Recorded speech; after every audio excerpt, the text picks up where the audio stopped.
All right, hey everyone, Herald here, live at ESGS 2016. I'm from Quit Stalling, and I'm here at the Indie Arena booth, thanks to XSplit and Gwen in Manila. And with me here I have...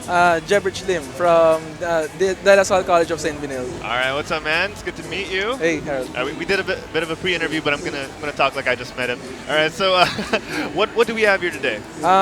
We have Spellweaver, our thesis game. It's actually a fantasy action first-person gesture game. Oh my gosh, that's a lot of words. That's a lot of words. All right, so let's boil it down. So let's take a look at what the game looks like. Okay, sure. If we can get it on the screen real quick. So walk me through this real quick. All right. What are we looking at? Okay, so this is our logo. Okay. And what you're looking at, you could choose 3 different artifacts. Okay. But they currently don't have any effect because they're purely aesthetic. Okay. Okay, let's start with the glove. Ooh, all right.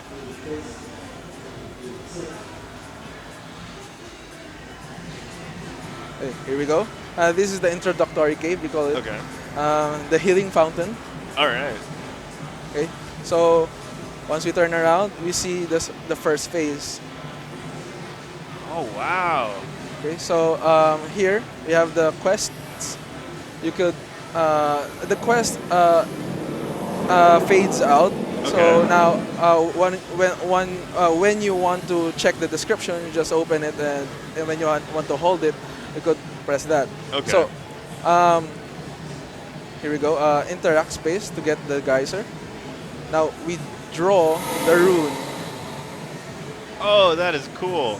Now once we draw the rune, you can see on the glove it turns the gem turns blue. Yeah, yeah. That means you got the water element. Oh, that's cool. Now once you have an element, you can press space to activate the spell. That is awesome. All right. Okay. Okay. Proceeding to the next one.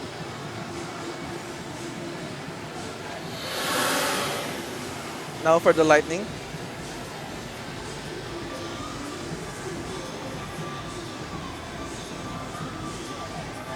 Is that a moving platform? Yeah, that's a moving platform. You And turn it on the moves because of the fact that you use the lightning spell lightning on the coil.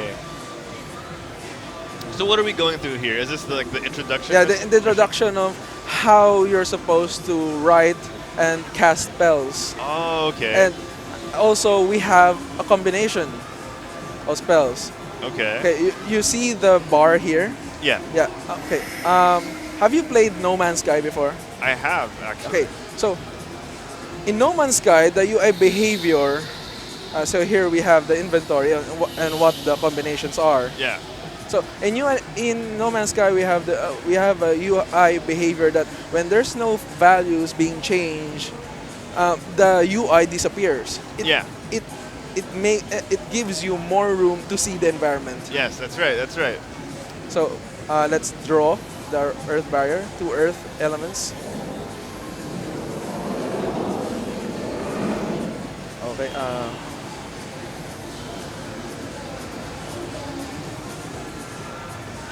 So it blocks. We have to block the flamethrowers With the earth barrier. with the earth barrier.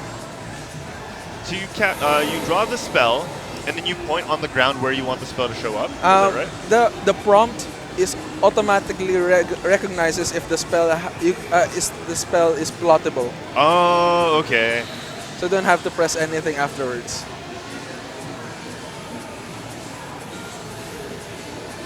That's awesome. All right, so let's get into a bit of the development process real quick. How long have you been working on Spellweaver? Our thesis the official thesis was started about a month and a half ago, but we started Spellweaver about 2 to 3 months before, about a month and a half before the thesis. So the whole development time now is about 3.5 months. All right, so this is your thesis game for college. Yep. And you're taking game development. Yeah. Game design and development. Yep. And you started your thesis a month ago, and this is how far you've gotten already. Yeah. Because of the fact that you've also been able to prepare Spellweaver two months ahead of thesis. That's right. Wow, that is like I said earlier on. I didn't even know what I was doing 2 months before my thesis. I didn't even know who my group mates were. And here you are, starting programming, starting design for Spellweaver 2 months before, and it's looking great. It's looking great. And so this is you're planning to release this on PC, is that right? Yeah. And it's WASD to move, and is it a mouse? No, you have to use a tablet, a You have to drawing use tablet. Oh, Yeah. wow. So the main aim of Spellweaver is to make game design more diverse by integrating different input devices. So by changing the mouse into a Wacom tablet, a simple game design has been changed drastically. Oh my gosh, this is blowing my mind right now, because I didn't think I thought that you're just using a pen and tablet, just because no. it's easier. So that's a core part of the game. It's a core part of the game. Oh my gosh. Well, people learn how to write and draw very early in the age. Yeah, And that's right. when we use a more natural way of input, we gave the player more control and more immersion of what they're doing in the game. Similar to how when we use mobile devices And like virtual reality. and VR. Actually, this was originally designed for virtual reality, but we couldn't acquire such technology, such hardware. So what we decided, yeah, it's expensive. So what we decided to use another device, somewhat neglected, which is the tablets. Okay, yeah, a tablet and a pen. Yeah, tablet yeah, and pen. isn't really. Actually, I haven't seen a game that uses a pen and tablet. Yeah, that's true. As a core feature, as a core gamepad. Yeah.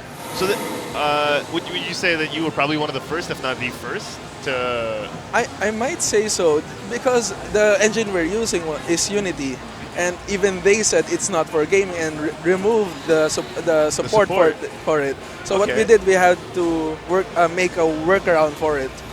Oh my gosh. So, sorry, this is blowing my mind. I think we got to get a Wacom deal somewhere here. We got to get a tie-in for Wacom here, because this is amazing. All right, let's keep going. I don't want to take too much attention away from the game, because my mind is being blown here. Okay, so tell us more. What's happening now? Okay, now we've entered the town. This is where you could talk to the quest NPC. Okay. See here, or oh wait, let's get a quest. I love your stand-in text for now. You could also get buy spells, because virtually these spells are unlimited. There's no cooldown. There's no mana. As long as as fast as you can write it. And some spells have usage, so you have to buy it first. But there are also spells like basic spells that are indefinite uses. Okay, so usage meaning they have a set amount of times you can use them before they're consumed. Yep. Okay. So so now we'll enter the forest area through this portal. Sorry, so going back to the town. So the town is pretty much your home base. It's your safe. It's your haven, pretty safe much. haven. All right. Okay.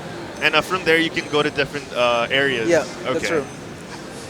How big are you planning to make this world? Because as early as it is, it feels, even though you have the walls up, it feels very open world. Yeah, it does. Currently, there's only one monster area. This is a monster area as well. But we'll also implement a volcano area. Okay. So are you planning to make it open world, or is it going to be a level-based I know, type game? it's open world. It's open world. So the quest is not, the questing, the shop is not the what you're supposed to be having fun with.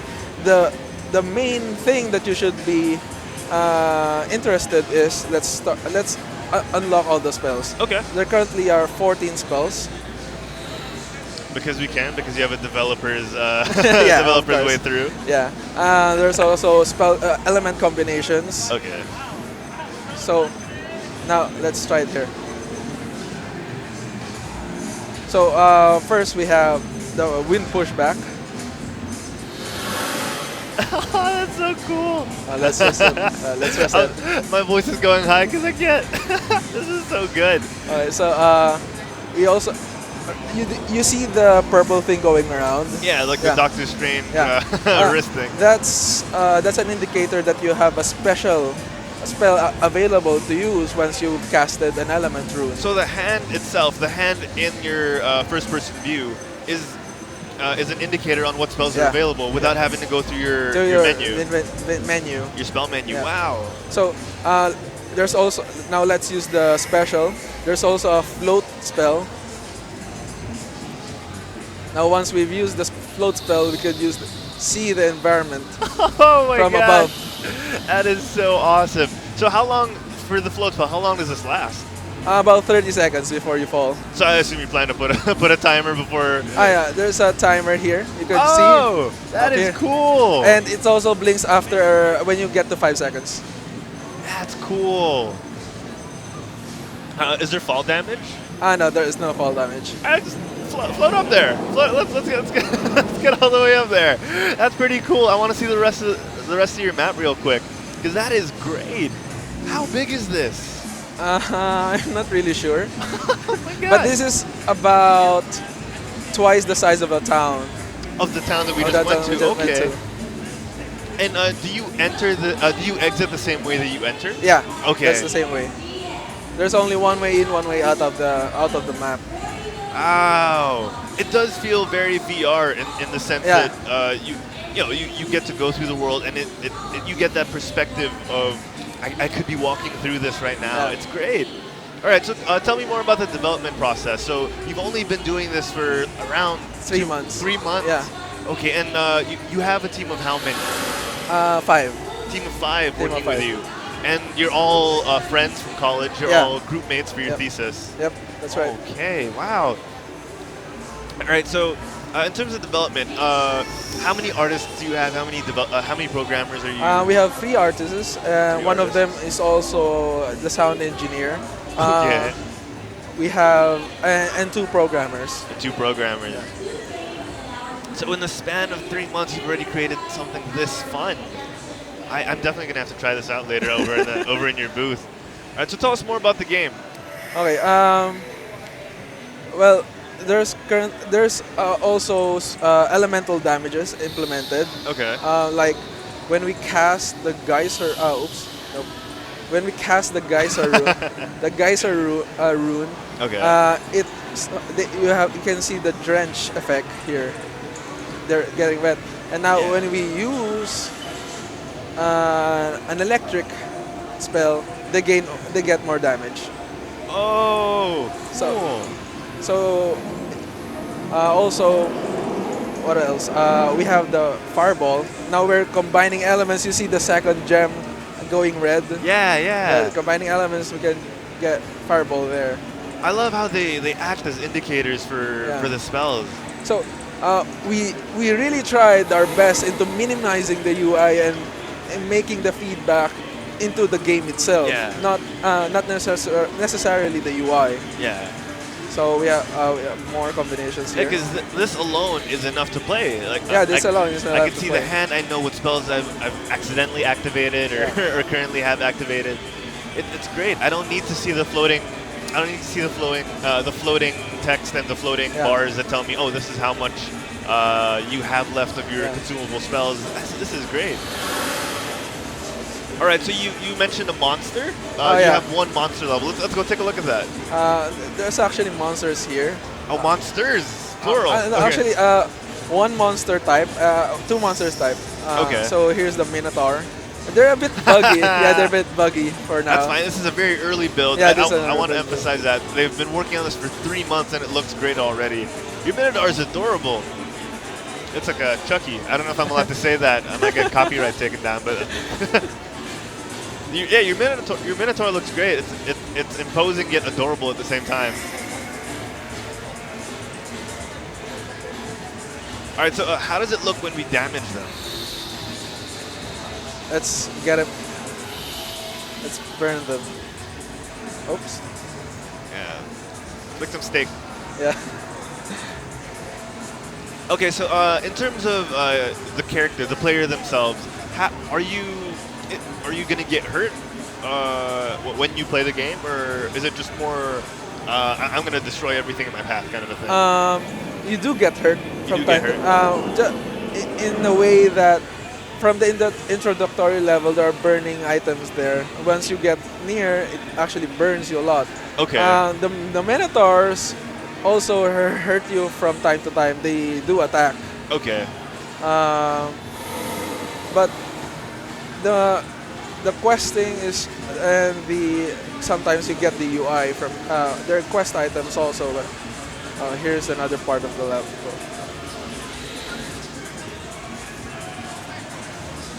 So here we instead of putting torches or lampposts everywhere for the lighting, we instead used a firefly effect Okay.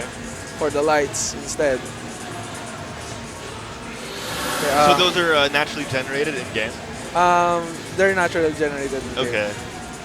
And they're very clever. I get a lot of in terms of aesthetic. I get a mysticism and a feel of.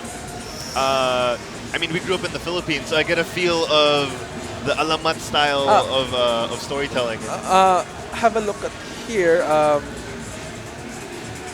Now, at first you won't be. You don't actually notice the things written on the purple indicator.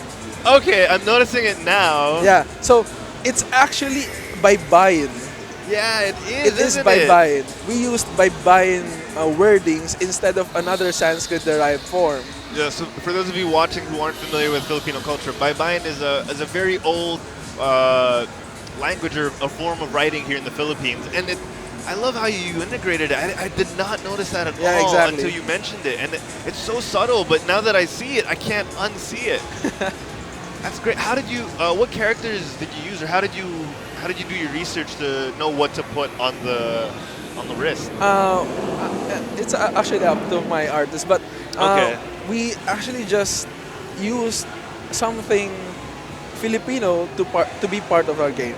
Yeah, that's great. So, can this be read? Is this actually a thing that if I read this? Yeah, actually, it is. Oh, Yeah, you wow. can see. You can read it. It's actually sentences on it. Oh my gosh, that's great. The sentences in it kind of moves forward and it scrolls. Oh, that's so cool. All right, show me more of the game. This is great. I'm enjoying this so much. Here we have the tidal wave. Now, you see the delay? That's the casting delay. That's the casting time. Oh. So instead of a timer, when you see a bar, Yeah. it's actually part of the spell now. Does each spell have a different casting time? Yes. Oh, so you have to be intuitive. You have to know which you can cast and when. Yeah. Or else And you'll you die. can that way you could do combos. Yeah. So there are wait.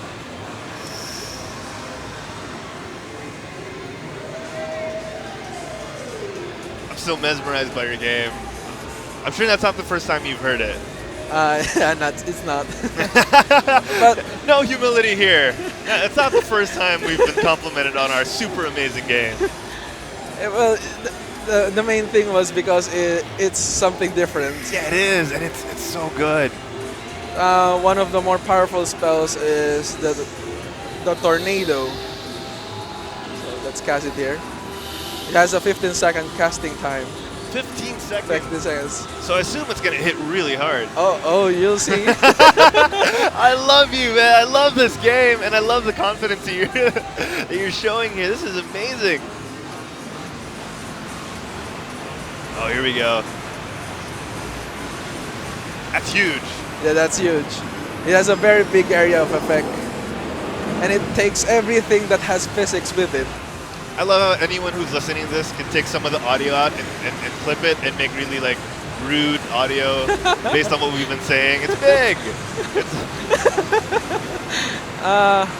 There's also we also have an accuracies. So what we did was make a spell Okay. to lower accuracy.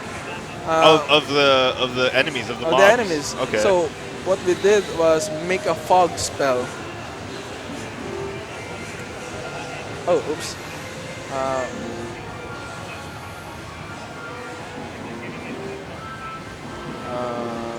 Okay, while we're on the flamethrower, that looks pretty good. The flamethrower. That looks like it's gonna make some steak.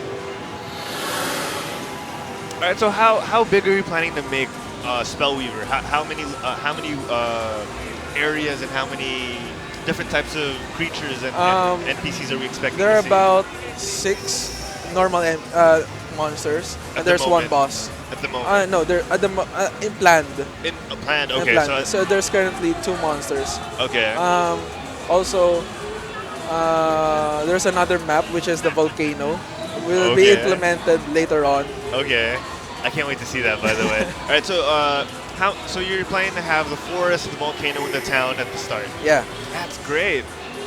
I don't know. Maybe I've been getting my professors have been That's fine. That happens. That happens. my professors have been wanting me been suggesting making this multiplayer. It seems like it'd be a great multiplayer game. Yeah, actually. but currently that's not possible just due to time constraints. Time constraints, right? So if you had more time, it wouldn't be a problem. I don't know. Maybe not. All right, because this is a game that I see it, and I just want to go around and goof around with friends. It seems like a perfect kind of game. It gives me the feeling of like, oh, I can cast spells like in Harry Potter. I could go in and pretend to be an avatar or an airbender or, exactly. earthbender, firebender. It's such a great feeling, and I do want to say that if you could make it multiplayer in the future, maybe not at the end of your thesis, but sometime after that, it'd be such a great concept. It'd be such a great game. It'd be just that much greater. But this alone, what you're showing me is so good. I want you to tell me more about what's gone into the game. How many hours have you guys spent? Because you may say 3 months, but you might have not slept in those 3 months. Actually, the how we made the game was arguably quick already. Yeah. Wow. We have some days that we don't sleep, but most of the time we are dawdling around. Oh, really? Yeah. And was there any concept art involved in this, or did it go straight into the game as soon as you imagined it? We'll put it into the game. How the spells look like have been changed a lot of times to make it more first things first, optimized, and another way while it does look while looking good. And I'm sure this isn't the final forms of those spells. I'm sure you're going to iterate on those some more until the end of the game. Yeah. The art has been, the maps have been completely changed about 2 to 3 times. Okay. To make it more accessible and spacious. Yeah. Okay. So so a lot of time has gone into this. A lot of time has been gone into this. All right. So is there anything else you want to talk about in terms of the game? Well, I suppose since our main goal of the game is not the game has 3 goals. The first one is to make people aware that there are a lot of things that could be integrated into designing games to make it more different, more diverse. That's right. That's what we're seeing now with roller coasters integrating virtual reality, haunted houses, or shooter games that has virtual reality, or wall climbing with projectors. Oh yeah, that's right. So there's a lot of ways of making games, different kind of games. So what we're trying to do is we're trying to tell people that these games are possible with technologies being made these days. So you want to stop the stagnation of every game kind of looks the same.